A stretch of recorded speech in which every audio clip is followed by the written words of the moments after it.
in the scorching heat of the Arabian desert, in the second year after the Hijrah, a storm was brewing, one that would alter the course of history forever. The place, Badr, a small town southwest of Medina, nestled among rocky hills and ancient trade routes. The time, 17th of Ramadan, 624 CE. The battle was not just a clash of swords, but of ideologies, of faith against persecution, of a fledgling community standing against a powerful force that sought to erase them. Consequences before the battle. The Prophet Muhammad, peace be upon him, and his followers had fled the tyranny of Mecca just 2 years earlier. The Quraysh, Mecca's dominant tribe, had not forgotten nor forgiven. They had seized Muslim property, harassed their families, and now stood ready to crush the growing Muslim community in Medina before it could rise. When word reached Medina that a wealthy Qurayshi caravan led by Abu Sufyan was returning from Syria, the Muslims saw an opportunity, not for plunder but for justice. They set out, hoping to intercept the caravan and reclaim some of what had been taken from them. But Abu Sufyan evaded them and called for reinforcements. In response, the Quraysh assembled an army of over 1,000 strong, with 100 horses and 600 armored men. The Muslims, only 313 in number, poorly armed with just 2 horses and a few camels, stood vastly outnumbered. The night before the battle. That night, the Muslims camped near the wells of Badr. Rain fell, refreshing the believers and turning the enemy's ground to mud. The Prophet, peace be upon him, spent the night in prayer in a tent raised for him by his companions, supplicating, "O Allah, if this group is destroyed today, you will not be worshipped on earth again." The battle begins. At dawn, on the 17th of Ramadan, the armies faced each other. The Quraysh were confident, prideful, armored, certain of their victory. The Muslims stood firm, fueled by faith. The Prophet, peace be upon him, raised his hands, asking for divine aid, and then took a handful of dust and cast it toward the enemy, declaring, "May their faces be disfigured." Then the battle began. Duels and clash. It started with ritual duels. From the Quraysh, Utbah, Shayba, and Al-Walid stepped forward. From the Muslims came Hamza, Ali, and Ubaidah. The duels were fierce, but the Muslims triumphed. Then came the clash of armies. Swords met shields, arrows darkened the sky, dust and blood filled the air. But amidst the chaos, a miracle unfolded. The Quran later described it.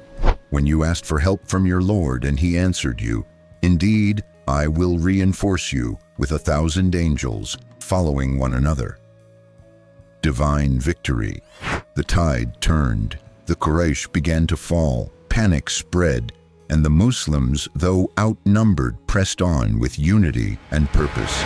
Among the Qurayshi elite, many were slain. Abu Jahl, the notorious enemy of Islam, fell in battle. Others fled, their pride shattered. By sunset, it was over. The Muslims had won. A new era begins. It was a staggering victory. Only 14 Muslims had fallen, while over 70 Quraysh lay dead, and another 70 were captured. The Battle of Badr was not just a military victory, it was a spiritual triumph. It marked the beginning of the Muslim community's rise on the Arabian stage. From this moment onward, the world began to take notice. The dust had settled. The swords had stilled. But in that silence, the world had changed. A small band of believers, poorly armed, outnumbered, and surrounded by enemies, had defeated the might of Mecca. It was a moment that shook the foundations of Arabia. The Battle of Badr was over, but its consequences had just begun. Victory at Badr did more than break an army. It gave birth to a new power. The Muslims of Medina were no longer seen as a fleeing minority.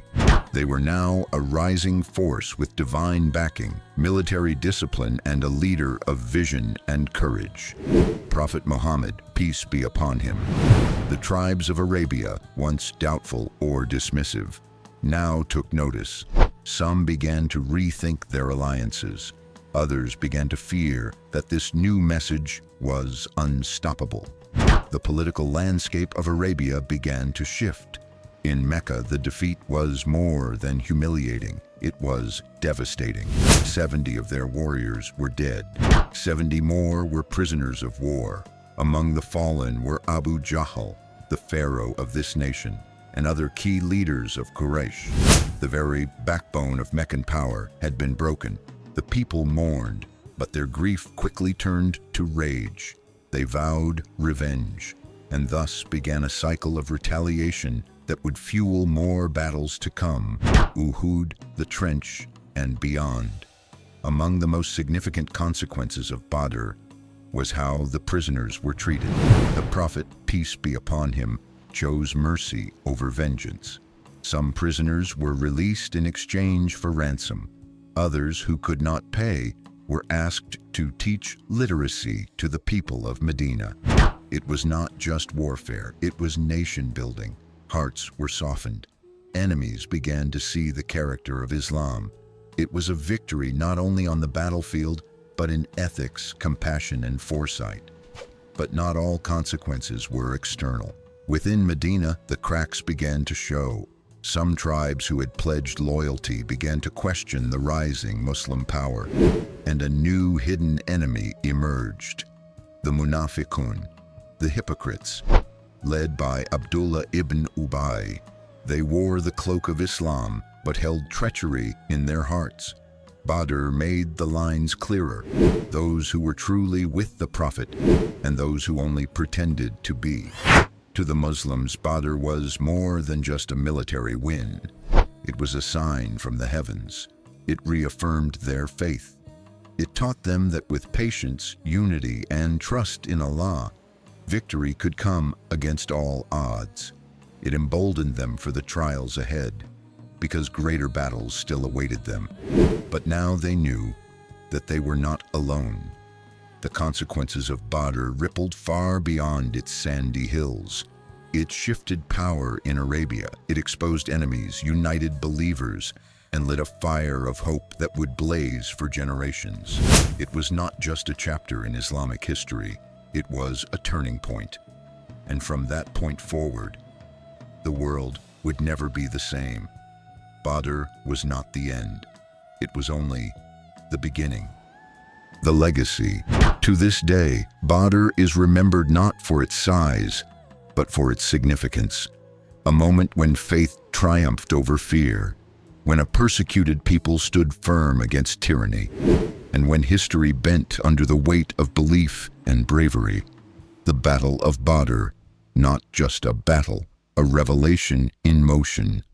That's it for the video. Hope you guys enjoyed the story of one of the biggest and hardest battle of Islamic history. So, like, share, and subscribe. See you guys in the next one.